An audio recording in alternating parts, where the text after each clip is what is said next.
your husband, or your kids? What comes first? As parents, children become our top priority as soon as they come out. Giving all your time, your energy, and attention. But what happens when your relationship with your husband has taken a back seat? Remember that a strong and healthy marriage serves the family. It is the foundation of a thriving family. And as the kids grow older, you might even find yourselves forgetting how to connect. You go on a date and you're just sitting there feeling awkward, talking about the weather, the kids, work, talking about the food, and you end up feeling like strangers. Welcome to the Marriage and Motherhood Podcast. I'm your host, Michelle Perda. As a marriage coach who's been through and still going through the trenches of motherhood myself, I get it. Life gets busy and sometimes your relationship takes a backseat. But guess what? You can feel like a couple while raising kids, and I'm here to help. Join me each week here as we dive into the messy but fulfilling world of marriage and motherhood. From navigating conflict to reigniting that spark, we're going to chat about it all. So, if you're juggling mom life with wife life, this podcast is for you. And hey, if you love what you hear, I'd be so grateful if you could rate and review this podcast on your favorite podcast platform. Here's this week's episode. Welcome back to another episode of the Marriage and Motherhood Podcast. I thought today it would be a great topic to cover of what comes first, your marriage or your kids, your husband or your kids. What comes first? Like the chicken or the egg kind of situation, right? Except that there's a very clear path on what should come first or who should come first when it comes to you and your experience of life and what would actually help you feel like you're thriving versus struggling. Okay. Now, as parents, it's natural to have an overwhelming sense of love and warmth and desire to care for your children.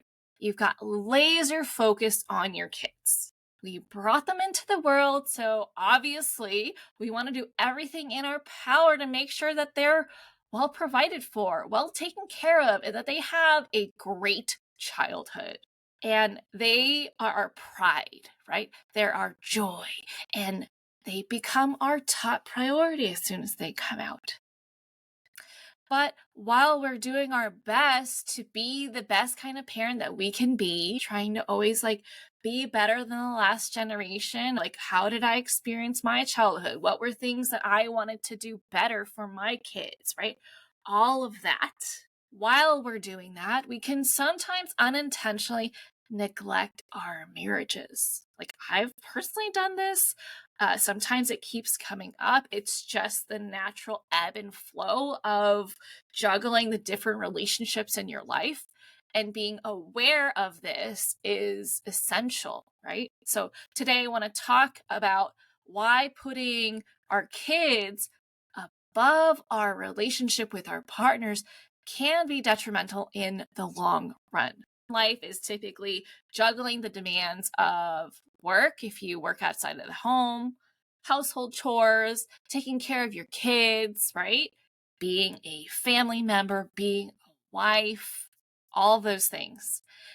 And it's easy to get caught up in what almost feels like a whirlwind of parenting, giving all your time, your energy, and attention to your kids. They're needy, right? They're needy. They need us. But what happens when you find that your relationship with your husband has taken a back seat? It's important to recognize the importance of nurturing the foundation of your family. And the foundation of your family is your marriage. It's not like we're consciously deciding, okay, husband, let's press pause on our relationship, right? It happens in these small moments that we are choosing to focus on our kids only and not really acting intentionally in our lives to align with our priorities, what we say we value, what we say is important to us. You can ask any married woman and you'd be like, is your marriage important to you? They're going to be like, yes, right? Most times they're going to say yes. But I bet you most of them, if you take a deeper look at what are they doing on a daily basis, what choices are they making? Are they aligning to that value, that priority of them saying their marriage is important? A lot of them, it won't be true for because there's so much other stuff going on. It's easy to get caught up in it and not stop and think about, are my actions, are my choices actually helping me have the marriage that I want? Okay. So while it's natural for parents to prioritize their kids, right? That's important too. You got to prioritize your kids. They need us. It's crucial to remember that a strong and healthy marriage serves the overall experience of the family. It is the foundation of a thriving family.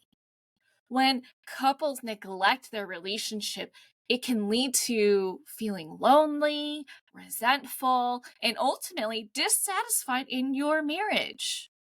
And as the kids grow older and become more independent, you might even find yourselves forgetting how to connect. I've heard this a lot. I don't even know how to talk to them anymore.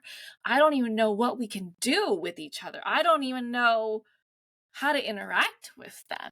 And then you might have trouble communicating with each other, right? Like you just avoid the tough conversations, you keep it light, you keep it surface level.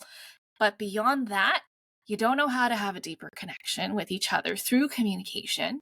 You go on a date, if you even go on a date, and you're just sitting there feeling awkward, talking about the weather, talking about the kids, talking about work, talking about the food, but you're not actually having deep, meaningful conversations together as a couple. That's furthering your relationship with each other. That's deepening the bond that you have with each other. And so essentially you end up feeling like strangers, right?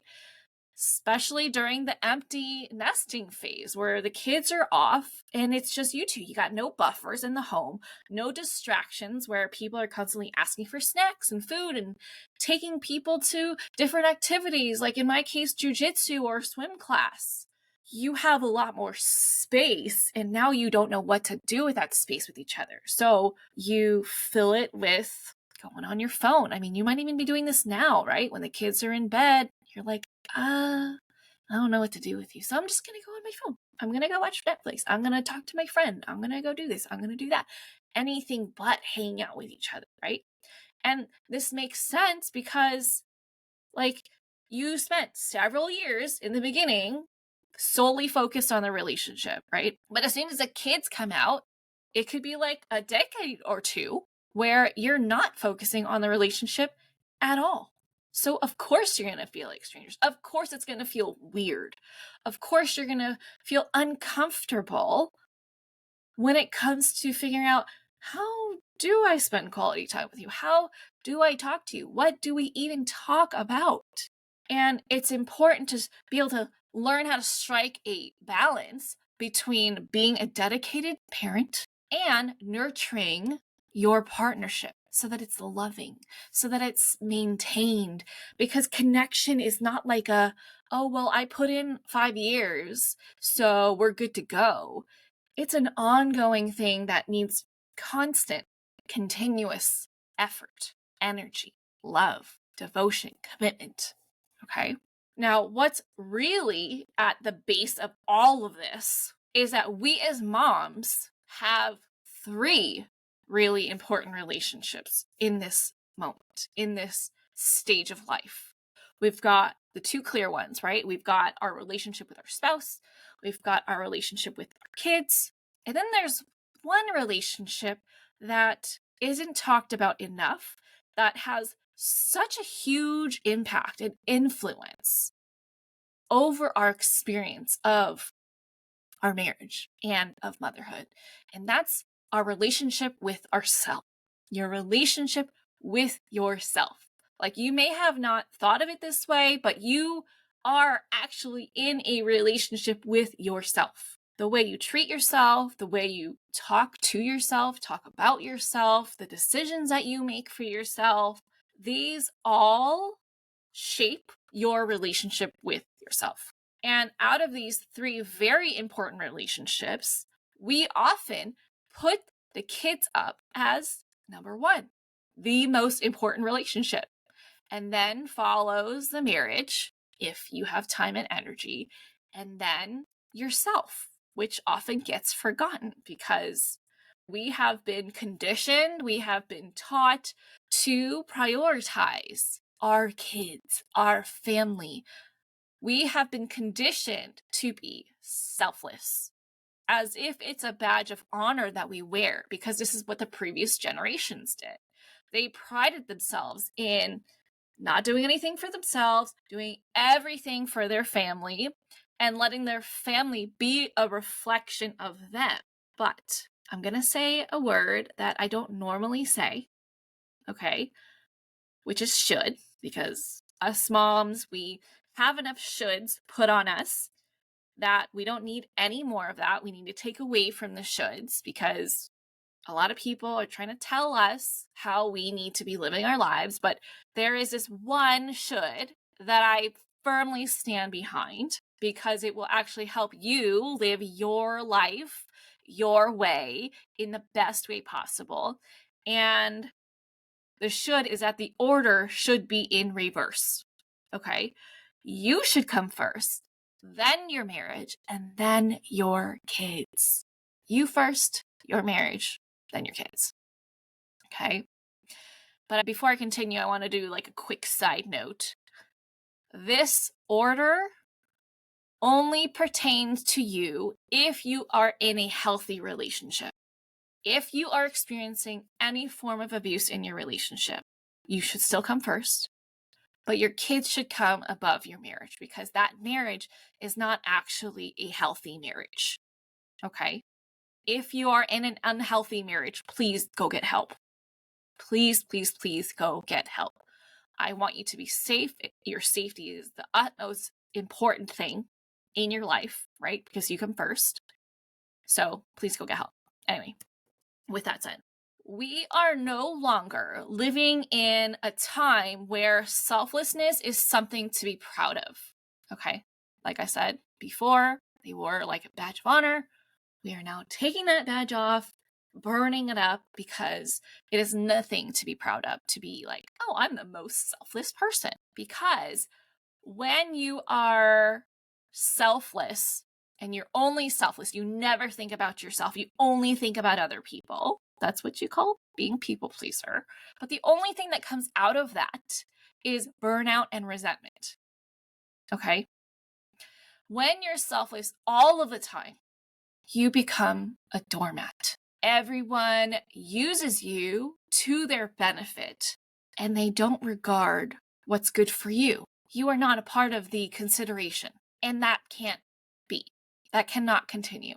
For your family dynamic to be at its best, every single person's needs need to be taken into account and honored. And that includes you. Your needs and feelings also matter. They take up equal weight.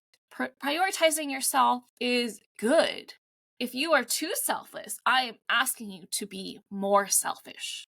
When you are more true to yourself by speaking up for yourself, advocating for yourself, letting yourself be heard, and making decisions that support your joy, your preferences, then your family actually ends up getting the best part of you. You're not secretly disgruntled about things.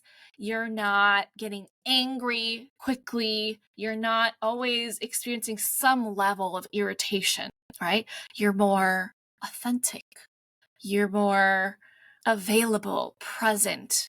Your smile is actually real.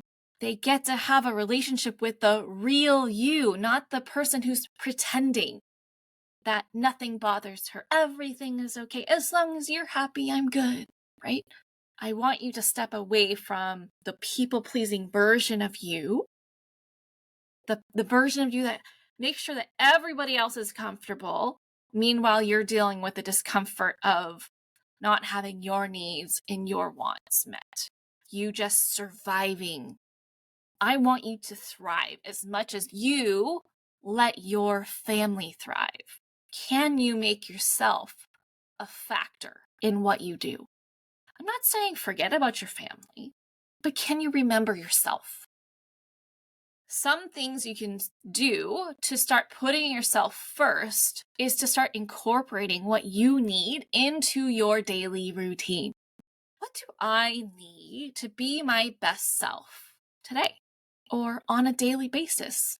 Incorporate that into your routine and then let everything else work around that. This is not a let me see what I could fit in kind of thing. This is not a, oh, when I have the time and energy, I will exercise. When I have the time and the energy, I will eat a full meal. When I have the time and energy, I will take care of myself. I will go out with friends. I will do my favorite hobby. I will whatever, right? No, it's okay. This is what I need. Let's fit in everything around that stuff because these are constants. These are my bare minimums for me to feel my best. Another thing you can do is start setting and maintaining healthy boundaries. Are there patterns that you have co-created or allowed in your family that trigger you, that have that hurt side of you come out in a fit of rage, anger, sadness, irritation, where you're yelling, being critical, whatever?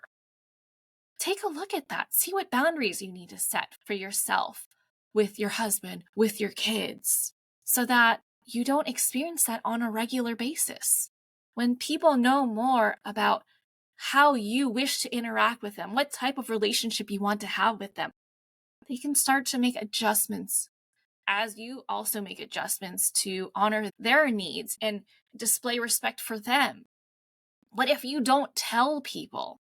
They won't know, right? People cannot read your mind. They don't know what you're okay with. They don't know what you aren't okay with. And being able to assert your boundaries is a way to teach them how they can be in a positive, healthy, loving relationship with you. Another thing you can do is start challenging all the things you do that don't serve a higher purpose of helping you experience life in a way that it's improving over time. Like, how many shoulds are you doing right now? If you don't care about homemade stuff, why are you baking brownies to take to someone's house, right? Who cares? You can contribute to the party another way. Go to the store, grab something. If you're not the type of mom who cares about doing all these like arts and crafts and all these things, but you feel that pressure because of Pinterest, because your other friends are doing it, stop. Do things with your kids that you enjoy. Explore other things that you can do to connect with them. There's not just one way of being a good mom. What I want you to do is find your way of being a good mom. And that is by taking care of yourself, being true to yourself. So advocate for your life, your well-being as much as you do for your kids and see what happens, right? The next is your marriage. Your marriage must come before your kids because your marriage affects the tone, the dynamic, the experience in your home. Your marriage came before the kids. You decided to have kids because of your marriage.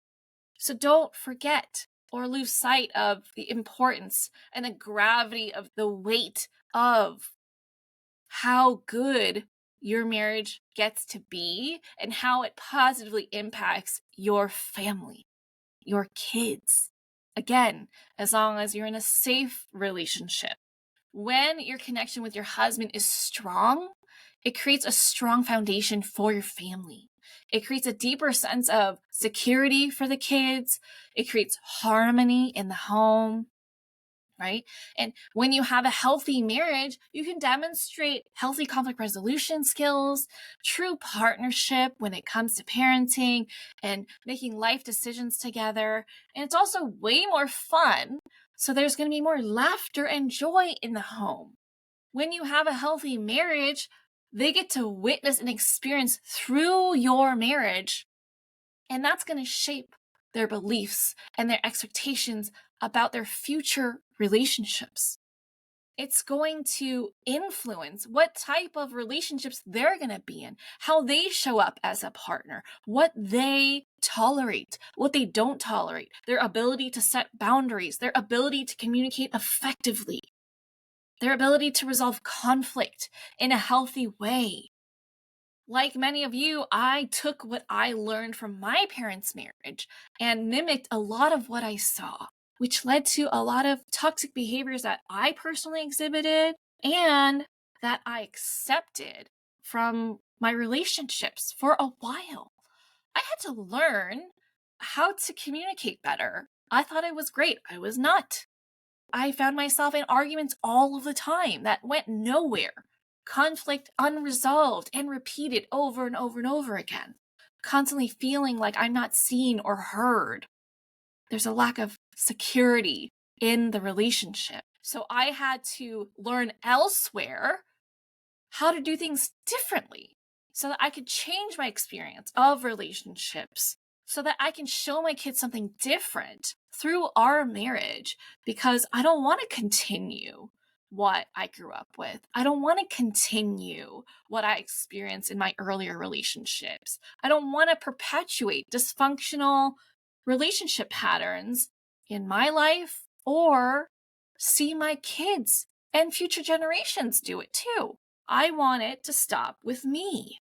Now, here are some practical steps that I've personally taken and helped my clients take to avoid repeating the past. So if you are like, yeah, I want to break this cycle, I want to actually enjoy my marriage and allow my kids to have a healthy foundation to work off of, listen to this.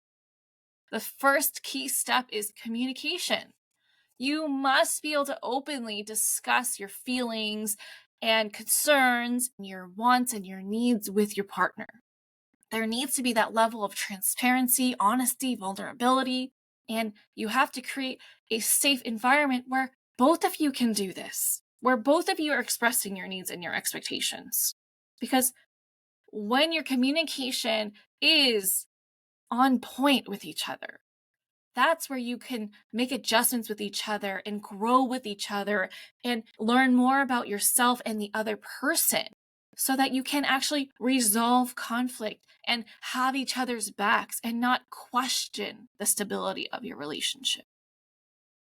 Another key step is to prioritize quality time together as a couple. Whether it's scheduling regular date nights, engaging in shared hobbies, or even just a simple check-in every single day. It's these intentional moments of connection that help strengthen your bond as partners. Quality time all comes down to being intentional about your interactions with each other, whether it's micro moments like you making eye contact when you talk to each other, you being physically affectionate with each other as you walk by, or macro moments where you're planning dates or you're taking trips alone without the kids together. It's all about creating memories and moments where you can feel close to each other as a couple, not as mom and dad, but as husband and wife, as girlfriend and boyfriend, because you should always be dating your partner, no matter what your marital status is, right? If you are married, you are still boyfriend and girlfriend. And remembering that and building on that connection, right? Not just physically, but emotionally. Doing things that reinforce that you're there for each other and that you desire to build a life together and grow with each other. You have a shared vision of what your future looks like with each other. When you do this, you can prevent your marriage from feeling strained and disconnected. I can't tell you how many of my clients share with me that they rarely spend quality time together with their spouse when we first start working together. Most of their time spent is working, handling the kids, handling responsibilities, because they just don't have the time or the energy to hang out or plan something. Or they feel so resentful, they don't have any desire to. They're just bitter. And as time goes on, they forgot how to connect as a couple. They have trouble thinking of what to talk about, what to do together, how to interact with each other when the kids aren't around. And so it becomes easier to, again, immerse yourself in your phone, in your work, taking care of the house, things that take less energy than connecting with your partner because you don't remember how, or you don't have a desire to because you haven't resolved conflict. Trust has been broken with each other. But through working together, they were able to realize just how much their actions weren't aligned with their desires. They said they wanted to feel connected, but very little of what they did actually supported that desire, which is why they sought out help. And I was able to guide them in rebuilding their connection with their spouse and give them the tools to be able to communicate more effectively with each other, resolve conflict with much more ease and less drama, and understand the importance of prioritizing their relationship and themselves above the kids. And because of that, their marriages are now stronger than ever before. Actually, a recent couple even said that they feel smitten with each other again. And I just love that word. And what's crazy about that couple is that they're high school sweethearts. They've been married forever. They've pretty much been together more than they have not been together, almost. And they have been able to turn things around and feel like their marriage is rejuvenated and even better than it's ever been, just by focusing on the right things and taking aligned action to support the life that they want, the marriage that they want. So while it's natural for you as a mom to prioritize your kids, it's essential to remember that a strong marriage is a foundation of a thriving family. And by having a better relationship with yourself and by maintaining open communication and carving out quality time with your partner, you can create a balance between being a loving and present mom and a loving partner in a healthy partnership. If hearing this is inspiring you to get help because you're feeling overwhelmed or you would like additional support in prioritizing your marriage and being able to improve communication while juggling all these responsibilities of being an adult, being a mom, reach out to me, okay? I can provide you with the guidance, the tools, the strategies to help you strengthen your relationship because you don't have to do this alone. I've done it. I've learned from it. And now I am so honored to be able to help people like you to be able to do the same for themselves. Okay, so reach out to me so you can start prioritizing your relationship and start enjoying it again, because that's really what you went into it for, right? You went into it to enjoy it, for your marriage to add to your life, not be a source of stress. And I'm sure you, just like me, want to be able to say that you are showing your kids a better way so that you can set them up for success in their relationships going forward. That's it for this episode. If you enjoyed this episode and you'd like to help support the podcast, please subscribe and leave a rating and review. I would so appreciate that. And if you love what I share here, then you're going to love and want to join my free private Facebook community that's also called Marriage and Motherhood. I hope to see and connect with you in there. Otherwise, I'll catch you back here next week for the next episode. Bye!